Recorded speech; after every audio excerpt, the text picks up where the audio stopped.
အားလုံးပဲမင်္ဂလာပါဒီနေ့ရဲ့ရှင်းလင်းတင်ပြချက်လေးကနေကြိုးဆိုပါရစေဒီနေ့မှာတော့လူသားတွေရဲ့ဖွံ့ဖြိုးတိုးတက်မှုနဲ့ပတ်သက်ပြီးနည်းနည်းစမ်းကြံတဲ့စိတ်ပညာဆိုင်ရာလူ့အချက်တစ်ခုကိုကျွန်တော်တို့တူတူလေ့လာကြည့်ကြပါမယ်လူတွေရဲ့စိတ်ပိုင်းဆိုင်ရာဖွံ့ဖြိုးမှုအစဉ်စဉ်ကကျွန်တော်တို့ထင်ထားလာတဲ့အများကြီးပို့ပြီးစန့်ကျင်မဲ့တပိုတရားတွေပါဝင်နေတယ်ဆိုတာတွေ့ရမှာပါကဲတော်တော်လေးစိတ်ဝင်စားစရာကောင်းတဲ့ဒီကြောင်းရလေးကိုအတူတူဆက်တင်လိုက်ကြရအောင်ဗျာ စဉ်းစားကြည့်ဘူးလားအပြင်ဘက်မှာတိတ်အောင်မြင်နေတဲ့လူကြီးတွေကဘာလို့စိတ်ထဲမှာတီးဆုံးနေသလိုဟာလာဟင်းလင်းဖင်နေတတ်ကြတာလဲဒါတော်တော်များများကြုံတွေ့နေရတဲ့ပြဿနာတစ်ခုပါတစ်သက်လုံးစီကန်းတကြနေထိုင်ခဲ့ပြီးအောင်မြင်မှုတွေရနေပေမဲ့လည်းတချို့လူတွေဟာဘဝမှာအခြေတည်စရာမရှိသလိုလက်ရှိအချိန်မှာအပြည့်အဝမရှိနေသလိုခံစားနေရတတ်ပါတယ်ဘာကြောင့်များဒီလိုဖြစ်ရတာလဲဆိုတဲ့အရင်းမြစ်ကိုဒီကနေ့တည်တည်ချာချာအသေးစိတ်လေ့လာသွားမှာပါမယ်အပိုင်း1အစစ်မှန်ကိုရေးကိုတွေ True Self နဲ့မိတ်ဆက်ခြင်းဒါကိုတေချာနားလည်ဖို့20ရာစုရဲ့အကြီးကျယ်ဆုံးတွေးခေါ်ပညာရှင်တအုပ်ဖြစ်တဲ့အင်္ဂလိပ်စေပညာရှင်ဒေါ်နဲ့ဝင်းနီကော့ရဲ့ theory ကနေတဆင့်အစစ်မှန်ကိုရေးကိုတွေးဆိုတာဘာလဲဆိုတာကိုစကြည့်ကြအောင်အစစ်မှန်ကိုရေးကိုတွေး True Self ဆိုတာတကယ်တော့ကလေးငယ်လေးတွေရဲ့ဘာရောင်မှမဆိုရသေးတဲ့တဘာဝကြတဲ့အခြေအနေတစ်ခုပါသူတို့မှာဘသူကမှအားနာရကောင်မှမသိသေးသလိုသူတစ်ပါးရဲ့ခံစားချက်ကိုဂယုစိုက်ထိုးဆိုတာသူတို့ခေါင်းထဲမှာလုံးဝမရှိပါဘူးတိတ်အံ့တော်စရာကောင်းတာကလေကျွန်တော်တို့ရဲ့စိတ်ကြမ်းမှရဲ့ကောင်းမွန်ပေါ်အတွက်ဘဝရဲ့အစောပိုင်းကာလတွေမှာဘာပစ္စည်းစိတ်မှမပါပဲလွတ်လပ်စွာတကိုကောင်းဆန်ခွင့်ရဖို့မဖြစ်မနေလိုအပ်တယ်ဆိုတာပါပဲဒီအစ်မှာကလေးတွေကဘယ်လောက်တောင်တကိုကောင်းဆန်လဲဆိုရင်တန်းခေါင်ရရဲ့ချင်းကြီးပဲဖြစ်ဖြစ်လူဖြစ်ကြက်နေတဲ့ယထာပေါ်မှာပဲဖြစ်ဖြစ်သူတို့အော်ချင်ရင်အော်ငိုချလိုက်တာပါပဲဒေါသထွက်ရင်လည်းကြိုက်ပစ်လိုက်တာပဲလေစီကန်းကြီးတဲ့လူကြီးတွေအမြင်မှာတော့ဒါဟာအတော်လေးအရင်ဆိုင်ဆန်တယ်လို့ထင်စရာရှိပေမဲ့ကလေးငယ်တွေအတွက်ကတော့သူတို့ဖြစ်ချင်တာကိုဖြစ်ချင်တဲ့အချိန်ဖြစ်ချင်တဲ့နေရာမှာဘာအတားအဆီးမှမရှိပဲထုတ်ဖော်ပြသနေတာဖြစ်ပါတယ်သူတို့ရဲ့တောင်းဆိုမှုတွေကလုံးဝသိခံနိုင်စွာမရှိကြပါဘူးဒီနေရာမှာဝင်းနီကော့ရဲ့တော်တော်လေးစိတ်ဝင်စားစရာကောင်းတဲ့စကားတစ်ခုရှိပါတယ်ကလေးရဲ့အစစ်မှန်ကိုယ်ကိုတွေကိုဒေါသထွက်နေချိန်မှာမိဘကိုဖစ်စီပစ်နိုင်တဲ့ဆိုတဲ့စိတ်ကူးရဲ့အခွင့်အရေးပေးထားရမယ်တဲ့ဆိုလိုတာကဗျာကလေးကဒေါသတကြီးနဲ့ပေါက်ကွဲနေချိန်မှာမိဘကဘာမှမဖြစ်ပဲကြံ့ကြံ့ခံနိုင်တာကိုမြင်တွေ့ရခဲ့ခါအော်ငါမှအရာရာကိုဖြစ်စည်းနိုင်တဲ့အစွမ်းမရှိပါလားဆိုပြီးသဘောပေါက်သွားပါတယ်ဒါကလေးအခါကဘာကြီးကသူတို့ဒေါသကြောင့်ပြိုကျမသွားဘူးဆိုတဲ့အလွန်နဲ့ရှိုင်းတဲ့လုံခြုံမှုနဲ့စိတ်သက်သာရာရမှုကိုအများကြီးပေးစွမ်းနိုင်ပါတယ်အပိုင်းနှစ်လူမှုအတိုင်းအဝိုင်းနဲ့လိမ့်လုံရည်ထွေဖြတ်တော့ကိုရီကိုတွေ့ဖွံ့ဖြိုးလာခြင်းကဲဒီလိုဂယုတ်ဒုက္ခနိုင်တဲ့အစာပိုင်းကာလကနေကျမ်းမာတဲ့လူကြီးဘဝကိုဘလို့ကူးပြောင်းလာလဲဆိုတာကိုစက်ကြည့်ကြပါမယ်ဖြစ်စဉ်ကဒီလိုပါပထမဆုံးအနေနဲ့ကလေးဟာဘာအတားအဆီးမှမရှိပဲတကိုကောင်းဆန်တဲ့အစ်စက်မှန်ကိုကြီးကိုတွေးကိုအပြည့်အဝဖြတ်တန်းခွင့်ရပါတယ်အဲ့ဒီနောက်မှာသူတို့ရဲ့ဒေါသကြောင့်ပဝန်းကျင်ကပြိုပြစ်မသွားဘူးဆိုတာကိုနားလည်လာပါတယ်အဲ့ဒီအတွေ့အကြုံတွေအားလုံးကိုဖြတ်တန်းပြီးမှသာပြင်ပကဘာရဲ့စီမင်းစည်းကမ်းတွေကိုလိုက်နာနိုင်စွမ်းဆိုတာတဘာဝကြကြဖွံ့ဖြိုးလာတာပါကိုလိုချင်တာကိုအပြည့်အဝတောင်းဆိုခွင့်ရခဲ့ဘူးမှသာနောက်ပိုင်းမှာစည်းကမ်းတွေကိုလိုလိုလားလားလိုက်နာနိုင်လာပေါ့ဗျာ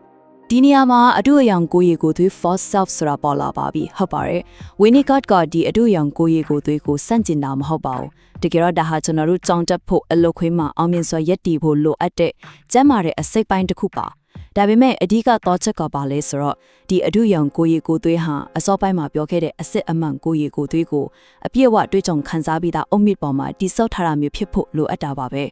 အပိုင်း3ဘွားအစာပိုင်းကာလများလွယ်ချော်သွားတော့အခါကဲမိဘအုပ်ထင်းသူတွေကကလေးရဲ့ဘယုတ်ဒုက္ခနိုင်တဲ့အစစ်အမှန်ကိုရီကိုသွေးကိုတီးမခတ်နိုင်ရင်ကိုဘာစဖြစ်မလဲကောင်းမွန်တဲ့စံပြအခြေအနေမှာတော့မိဘကကလေးရဲ့လိုအပ်ချက်ကိုအပြေးအဝလိုက်လျောပေးမှတယ်ဒါပေမဲ့လွဲချော့သွားတဲ့အခြေအနေမှာကျတော့ပြောင်းပြန်ကြီးဖြစ်သွားတယ်ကလေးငယ်ကမိဘစီကအချစ်ကိုရဖို့အတွက်စိတ်သက်မခိုင်မာတဲ့မိဘရဲ့အလိုကိုပြန်ပြီးလိုက်နေရမှာတယ်ဒါဟာစိတ်ပိုင်းဆိုင်ရာဖွံ့ဖြိုးမှုလမ်းကြောင်းလွဲသွားတဲ့အချိန်ပါပဲကလေးငယ်ဟာအချိန်မတိုင်ခင်အစောကြီးအတူရောင်ဟန်ဆောင်ပြီးနေထိုင်ဖို့ဖိအားပေးချန်လိုက်ရတော့ပါဘာလို့များဒီလိုလွဲချော်ရတာလဲနေ့စဉ်ဘဝမှာမိခင်ကစစ်ကြနေတာမျိုးဖခင်ကဒေါသကြီးနေတာမျိုးဒါမှမဟုတ်အင်ကတခြားကလေးတွေပြဿနာရှိနေတာမျိုးစတဲ့အခြေအနေတွေကြောင့်မိဘတွေဟာကလေးကိုအပြစ်ဝအာရုံမစိုက်နိုင်တော့ပါဘူးအဲ့ဒီအခါမှာကလေးငယ်ဟာကိုယ့်ရဲ့လိုအပ်ချက်ထက်လူကြီးတွေရဲ့လိုအပ်ချက်ကိုပိုပြီးတတိစားအာရုံစိုက်လာရပါတော့တယ်ဒါဟာတကယ်ကိုဝမ်းနည်းစရာကောင်းတဲ့ဖြစ်စဉ်တစ်ခုပါပဲငယ်စဉ်ကလေးကအရန်စောစောစကားနားထောင်တတ်ပြီးအလိုလိုက်တက်ကက်ကလေးဟာလူငယ်ဘဝရောက်တဲ့အခါလူမှုဆက်ဆံရေးမှာအရန်ယဉ်ကျေးပေမဲ့တကယ်အချစ်စစ်ကိုပေးဖို့ကြတော့မစွမ်းဆောင်နိုင်တော့ပါဘူးလူကြီးဘဝနောက်ပိုင်းရောက်တဲ့အခါအလုံးမှာတောင်းဝင်ကြည့်ပေမဲ့ဖန်တီးနိုင်စွမ်းတဲ့ခန်းချောက်နေတတ်တာ အစောပိုင်းမှာပြောခဲ့တဲ့ဆယ်စုနှစ်တည်းကြာတဲ့အခါလူကြီးတွေစိတ်ထဲမှာဟာလာဟင်းလေးနဲ့တေဆုံးနေတယ်လို့ခံစားရစေတဲ့တိုက်ရိုက်အကြောင်းရင်းကဒီအချိန်မတိုင်မီလိုက်လျော့ခဲ့ရမှုပါပဲ အပိုင်းလေးလူတစ်ယောက်ခွင့်ရေးတရက်အထက်စိတ်ပိုင်းဆိုင်ရာကူထုံဒီလိုအတူရောင်ဘဝကြီးထဲမှာပိတ်မိနေတဲ့လူကြီးတွေအတော်မျှော်လင့်ချက်လေးရှိနေပါသေးတယ် စိတ်ပိုင်းဆိုင်ရာကိုထုံးဆိုတာဆရာဝန်နဲ့ထိုင်ပြီးစကားပြောရုံတသက်မဟုတ်ပါဘူးကိုထုံးဟာလူကြီးတွေကိုသူတို့အတူအယောင်စတင်မဖြစ်လာခင်ခလေးဘွားအချိန်ကာလစီကိုလုံခြုံစွာနဲ့ပြန်လှည့်သွားရောက်ခွင့်ပေးလိုက်တာပါကိုထုံးပညာရှင်ရဲ့ဂရုစိုက်မှုအောင်မှာအတားအဆီးမရှိတဲ့အစ်စ်အမှန်ကိုကြီးကိုတွေ့ဖို့နောက်တစ်ချိန်လုံခြုံစွာပြန်ခန်းစားခွင့်ရရှိစေတာဖြစ်ပါတယ် ဒီလိုကူထုံးယူနေစဉ်အထက်မှာလူနာတွေဟာဆရာဝန်ရှိမှထိန်းချုပ်မှုမရှိဘဲခက်ခက်ထန်ထန်နေလို့ရပါတယ်ဘသူကမှဂရုမစိုက်ပဲတကူကောင်းဆန်ခွင့်ရှိတယ်ဒေါသထွက်ပြီးရန်လိုတာမျိုးတောင်လောက်ခွင့်ရှိတယ်ဗျာ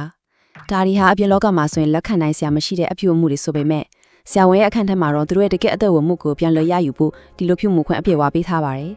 ဝင်းနီကောကုတက်ထဲတဲ့တကက်ဖေးရမှန်လီတွေကြည့်အောင်ဗျာ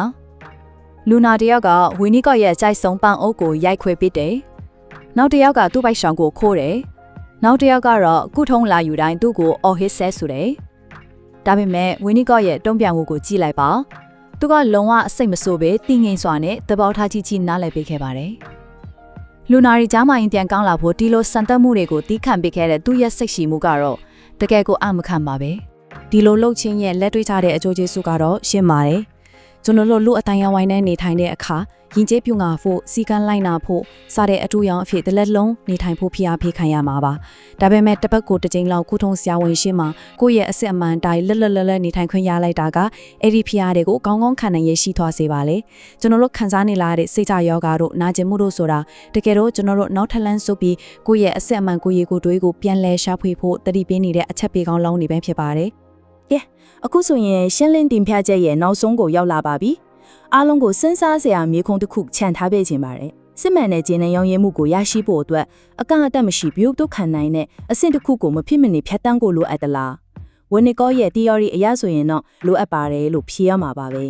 ကျွန်တော်တို့အနေနဲ့ဟန်ဆောင်ပြီးအောင်မြင်စွာနေထိုင်နိုင်ဖို့အတွက်အရင်ဆုံးကျွန်တော်တို့ရဲ့အဆင့်အမှန်စိတ်ဆန္ဒတွေကိုဖွင့်ချခွင့်ရဖို့လိုအပ်ပါတယ်ဒီမေခွန်းလေးကိုစဉ်းစားရင်းနဲ့ပဲမိမိကိုယ်တိုင်ရဲ့စိတ်ပိုင်းဆိုင်ရာအုံမြစ်ကိုပြန်လည်သုံးသပ်ကြည့်ဖို့တိုက်တွန်းရင်းဒီကနေ့စီစဉ်ကိုဆုံးသက်လိုက်ပါတယ်အားလုံးပဲကျေးဇူးတင်ပါတယ်